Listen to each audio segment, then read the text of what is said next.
Welcome to the CTOX podcast. This is the place to be if you're a technology leader navigating the fractional CTO landscape. I'm Marissa Brassfield, joined by Lior Weinstein, the visionary behind CTOX. Here, we cut through the noise to deliver actionable insights for CTOs at every stage, whether you're looking at your first five-figure client or actively building systems to scale. That's right.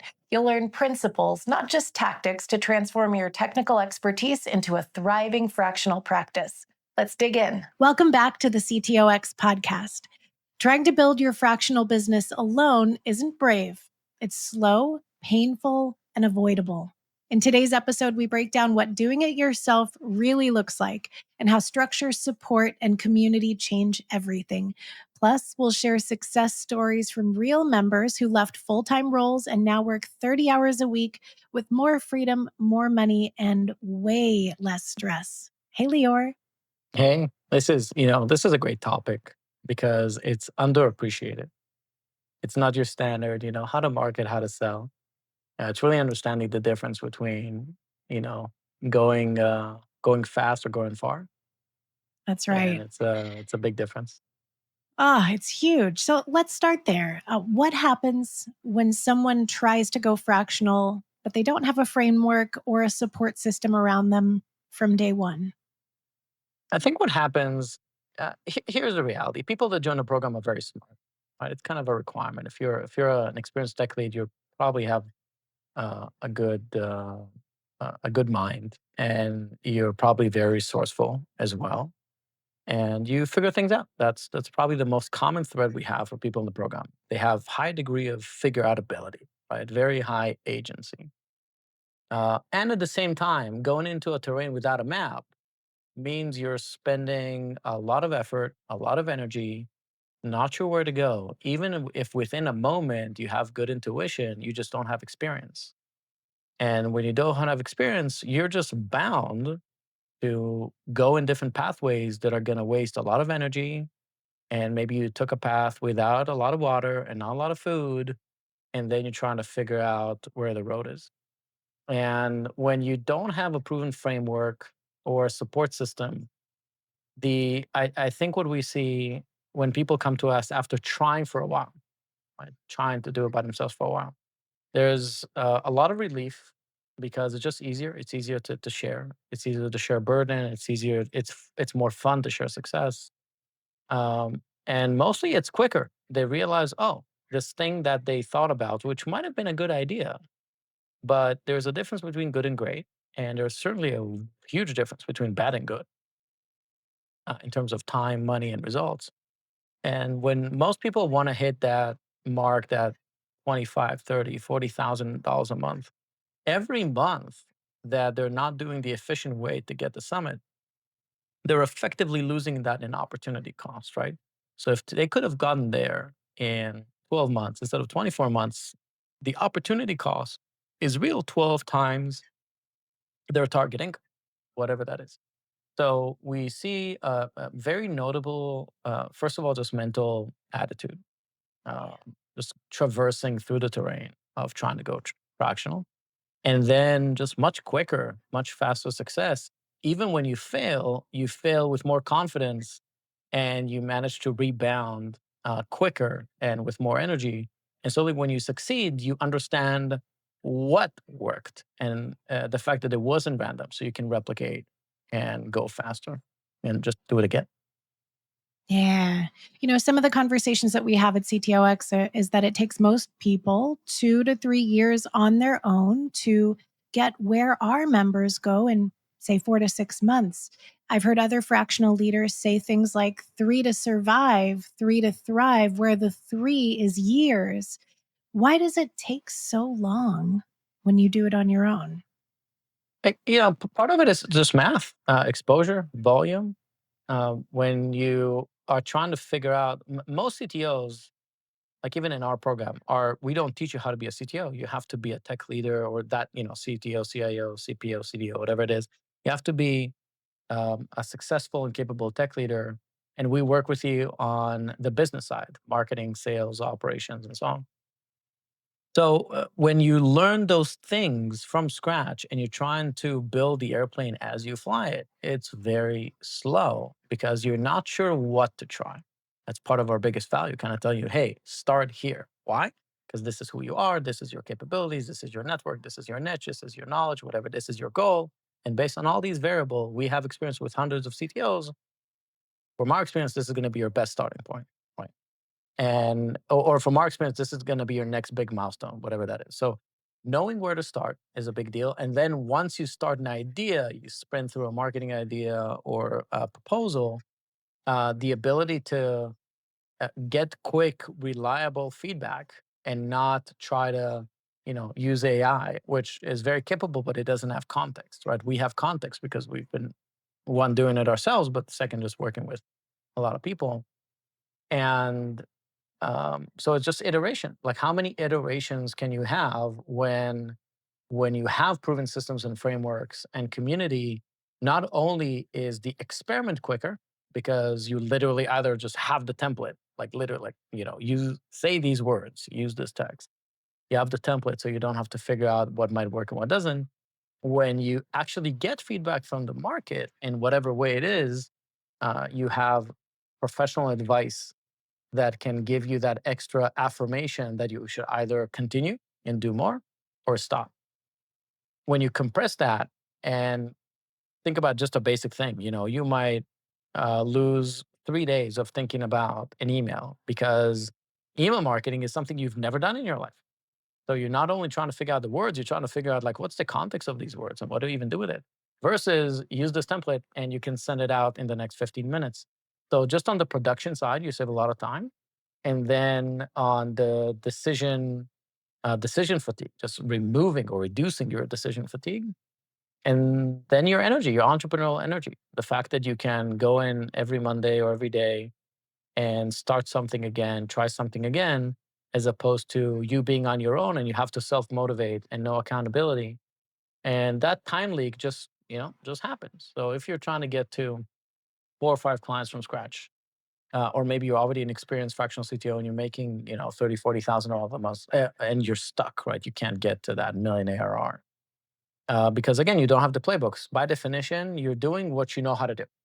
If you already knew how to generate the income you want to generate, then, you probably wouldn't be listening to this and you certainly wouldn't join any kind of program that accelerates it. The fact that we can close the knowledge gap saves a lot of time because some things just take a long time to figure out how to produce and having the discernment that it's the right quality, the right context. And then, of course, having the accountability because you talk to people, you tell them, hey, this is what I'm going to do next week or next month. And without that, most people just fail. If you happen to be one of those people that knows how to self propel every day and is a quick learner, which you probably are, but you still need to learn as opposed to somebody just giving you the answer sheet, then maybe you're going to do it quicker. But by and large, 3 years is 12 quarters. It's just not a long time. And when you think about that, like how many experiments can you execute in a quarter? That might be 6 2 week sprints. So how many experiments? And you have to build the experiment, run the experiment, analyze the experiment, and then come up with a new one. So it's just very organically when you do it by yourself, time leaks, and then the years pass and they don't return. Man, yeah, as you were sharing about, I love the forest analogy for this because it very much is like without the map, you're like, which way is north? Where am I trying to get to? And there are all these little dead ends along the way because maybe there's a fork in the road and which one should I choose? And when you talk about the time spinning or trying to figure out, is this the right email to send? Am I going in the right direction? Is this even the right move? There's so much analysis in there, which itself brings paralysis. What are some other traps that you see solo founders fall into? And these could be time wasters, they could be money losers. What are some of those other traps? Um, Not really knowing, first of all, not focusing on cash. Like one of our biggest, we see as a big mandate in the program is helping you make actual money and not focus on equity opportunities, which are super common in tech. And the challenge is on the front end of the relationship, these things feel very similar. right? They're excited to take a meeting with you. They're talking to you about their vision. They're actually asking you questions. How do you solve the problem? And you engage because you're getting this kind of good feedback. And then the shoe drops and like, well, can you, how about you do this until we raise money? Or how about you do this until we make money and so on. And then you realize, oh shit, I just lost 3 weeks. And instead of focusing on somebody that has a problem and can afford to pay. Very common one. So just not focusing your business goals around cash, because cash gives you freedom and cash confidence gives you opportunity. Another one is not realizing that this is tried and true. There are just playbooks for these things. Like somebody had figured out a response generating message, either on email or LinkedIn or whatever it is. Follow up, just not appreciating the value of sales. Like in the program, we've had, again, hundreds of people at this point go through the program. And we get this question often, like, what's the success rate? How long is it going to take me to get my first client and, to reach a certain level of income? And here's the reality. They are the variable. Like you listening to this potential fractional CTO, you are the variable. We're the same. Content is the same. Program is the same. People use us in different ways and they get different values out of it, right? We do 50 or 100 things and some people use 1 to 10, some people use 15 to 25 and so on. But you are the variable. Like even when we do referrals, sometimes we give referrals in the program, right? When a right fit business comes in and we ask them, hey, how many CTOs do you want to meet? And they say 2 or 3, whatever it is. And we go on to the membership and we say, this is the client, this is the opportunity, who wants an introduction? And then we introduce, a 3 good right fit CTOs. And between those 3, it's pretty common that one person is going to kill it. They're going to have a great meeting, completely ride on the same energy length as the prospect, as the client, potential client. And then another one would kind of be okay, and another one would absolutely miss it. Like they can't even get a follow-up meeting, let alone get a proposal out. And it's the same prospect. They're primed in the same way. They have the same problem, same everything. So they don't appreciate salesmanship. And they just think, oh, I can't solve the problem. And that might be true, but people need to trust you to choose you to solve their problem. So I think having this like business oriented, kind of goal oriented operating modus operandi, that's a big one. Second is not appreciating the fact that your gap is most likely as much as it is sales as it is marketing, like getting attention. And because they hyper focus on their confidence on being able to solve the problem instead of being focused on the issue of people wanting them to solve. And then lastly is over indexing on a play. Like they think, okay, I'm going to do, let's say, cold email, and 2 things happen. They might try it for 3 straight months with no success. And then they moved, as opposed to just having more of an event trigger, kind of saying, well, as soon as I send 10,000 emails, if I don't get, meetings, I'm going to stop. And with that, the same thing is volume. Like pretty commonly I might hear, I'm in a coaching call with somebody and said, well, I've been trying this LinkedIn for the past 8 weeks and, I'm really getting nothing, getting some connections, some reach outs, but I can't get meetings. And then I never asked them, okay, just tell me how much you've been doing. And then they're like, well, I've sent 100 messages in the past 8 weeks. You need to do that every week, right? Or every few days. Like severe, like underestimate of what volume is necessary when you reach out cold, if that's uh, one of the methods you chose, which is not all of them, of course, to reach out cold because you don't have the trust. They don't know you from Adam. You want to be incredible, but they need to know about you. And you need to have certain kind of an online presence or posture that helps them build that trust. So underestimating just the sheer amount of work it takes to build trust from cold and then quitting too soon, basically, because of it.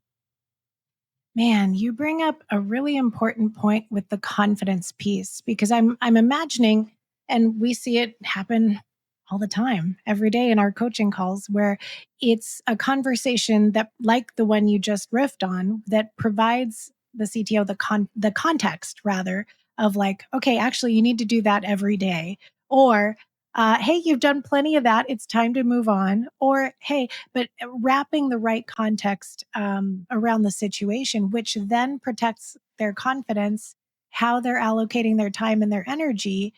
And then when these inevitable, hey, do this CTO deal for equity comes up, there's the ability to say no because the confidence is intact. That's a really, really important piece here. Um, what are some of the really important values that folks get out of community and mentorship when it comes to being an entrepreneur? I mean, we're part of many, many masterminds specifically devoted to this. I think there's this mirror that happens, pretty commonly in our groups that we go to. It's a room of really great entrepreneurs. They build businesses, they grown businesses, sold businesses.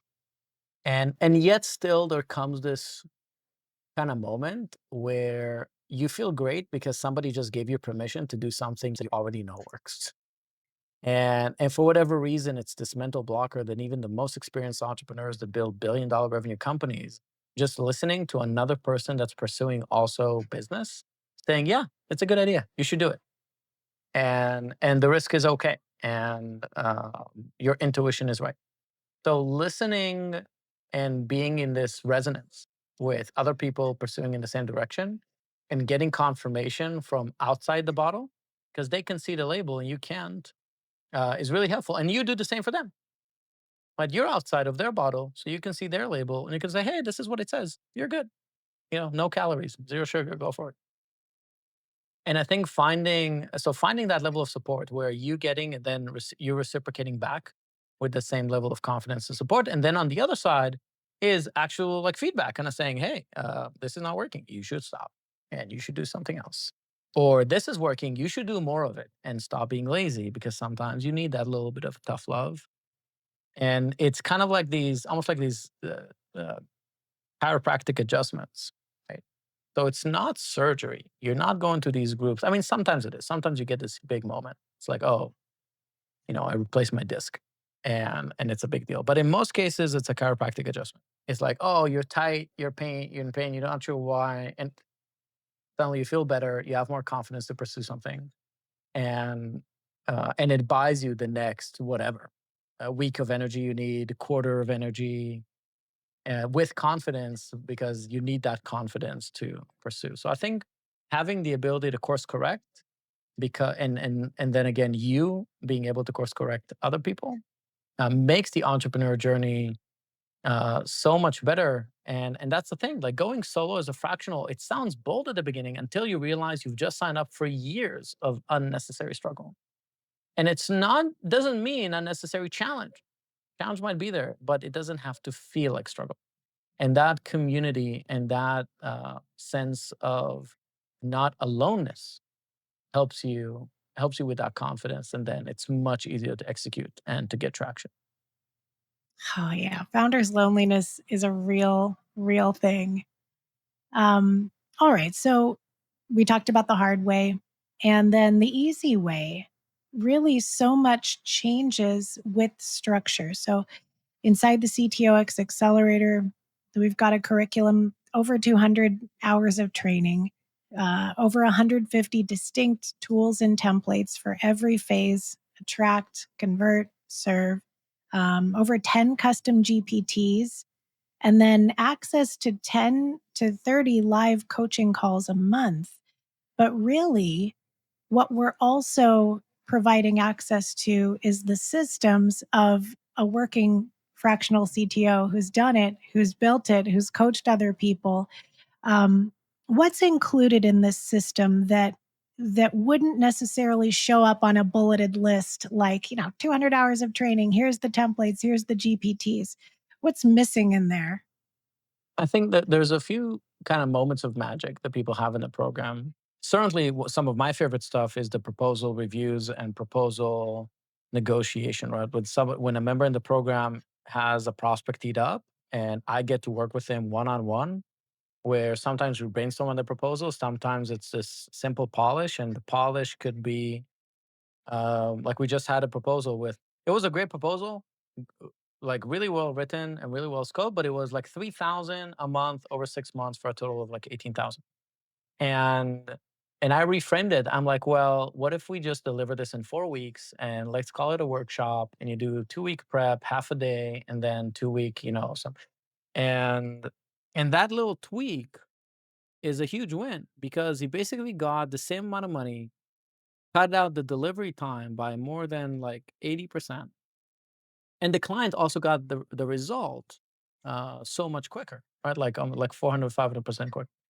So having the ability to look at a proposal and then maximize the value, which is really always really maximizing the value to the client. That's why you make more money because you're either saving them more time and you're better positioned to under promise and over deliver. And in quite a few cases, it's not just a reframing like that. It's truly a material change to the business model, which lets you make 100%, 200%. I mean, in some cases, it was 500% more than originally planned just because of how it's presented. So these kind of manual one-on-one that is live fire, it's live action, right? We can't really promise that because we don't know how many proposals you'll have and what kind of clients you'll have. So, but it's there, and that's a big one. Same thing with the community effect. What we can say is the effect on your inspiration and the effect on your energy. But we can't say, oh, you're going to get 25 energy boosts, in the next year, and you're going to change your mind 15 times, and you're going to feel good about it, and you're going to get inspired to make money in this way or that way, or you might have gotten an idea for a vacation with your family because you're working with more than 100 and some other CTOs a day in given time about living life and building a lifestyle and not just building a business. So all these intangibles that are a part of life and are actually a big focus for our community and our team, but it's not a bullet list idea. Entrepreneurship generally is such a solo sport because that's why they always say, it's lonely at the top, cold at the top, all these things.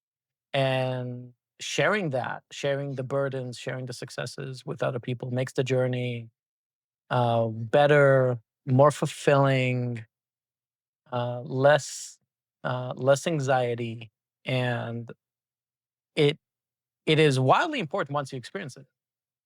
And then it's easy to understand it once you experience it. And it's very difficult to explain it from the front end. It's very difficult to explain, you know, peace of mind as a bullet as a bullet list item. Yeah, it is funny. As you were sharing, I was like, yeah, what's the value of one great idea? How can you say, what's the value of one new friend? Think about the value of friendship as an adult. And then what's the value of one easeful deal, a client relationship or engagement that comes that really feels aligned and it just happens? Like it's way more than whatever you would charge for it. It's really interesting to think about value in that way. Yeah. What have your favorite wins been in the CTOX Accelerator? Some of the biggest transformations that you've seen in members? Um, well, we had one member that just went full blown expat. Just detached himself from the U.S. And he learned so much business stuff. He started another business, like a full Yeah. blown like other business, and just because he's like, oh, these principles work, and he found another business model to apply it on, which was kind of cool. He wanted to experience the world, and he got to do it, and he got to leverage it to more opportunities. Um, we've had we've had quite a few cases where people come in with a job or with like a period of a non compete, and once that runs out, they break free, and within, I mean, we've seen as little as a month suddenly replace their entire salary with multiple clients, which is incredible because not only are they back to making the same money, they have way more cash confidence because even if they lose one, it's just 30% of their income and not 100% of their income. So, um, and then we had a few members hitting that 1 million in revenue since they started, like 1 million, like more than 80 or 90K a month in a recurrent income, and they're well set up for this kind of eight-figure play. And so just them coming in with not being fractional CTOs at all. Before they didn't call them that, they didn't have that kind of business. And then now being in a position where they're like passing the seven-figure income and they're creating so much value. They can smell the 8 figures. Is incredible because especially for us, for you and me, right? Like coming in and saying, "Oh, we can take our tools," but then when other people apply it seriously and with good attitude and persistence, then they can actually create these incredible economic results. Those are uh, really, really, really cool. Well, what are some of the ones that you remember? Oh my gosh. My favorite are all the lifestyle ones. I was tracking this very recently. We had 4 different members who went on 3-week holidays, 3-week vacations this year. One was traveling through Korea, one was traveling through China, one was traveling through Europe, all with their families. So that was really cool. You hear these people come in and they have a very different relationship with work and time, and certainly with their families. And then to see that turnaround. You mentioned one expat. We've had 2 expats who moved specifically to the Philippines to go and experience life differently. And we have celebrated no less than a dozen freedom days. So that's the day after someone's last full time day at their previous work. Their first day of fractional work. So to have those things happen and to see people meet and exceed their own KPIs for success and how they want to be living and spending their time. It's really, really beautiful. And, it occurs to me that, yes, this is a business program. Yes, we talk about, business coaching and acceleration, but really this is also about shifting someone's identity, their fulfillment, their presence as a leader, but not just a business leader, like a leader wherever they are in their families and communities. It's really beautiful. Yeah, I mean, fractional work isn't just more money. It's a complete rewrite of how you live, lead, and work. It's a different mindset all around.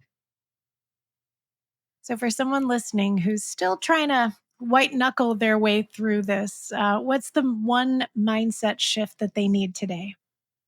I think opportunity cost is very important to appreciate. Like if you're pursuing this and you made the decision, you're going to do this and you're going to make it work. And if you trust yourself that when you make decisions and you operate, the things happen. Time is of the essence. And even if you can shave off 1 month, just a single month, and certainly for us, we measure it generally in years. But if you can shave off 1 month, that means you're 1 month closer to making your 20, 30, 40,000. And understanding the opportunity cost is real. Like if it takes you X amount of time to get to that result and you can shave off even 1 month to get to that final result, whatever that is for you, that's like real money you're putting on the table. And the second thing is because we have really great content, obviously we're extremely biased. But the reality is, it is great because it's specialized and it's specific to this set of challenges for people trying to do this from scratch or from people stuck in their growth and whatever ceiling that they're in right now. And being able to access shortcuts and effectively get a time machine is incredible. And I don't I don't know why choose to do something by yourself if you can just get that time and money back.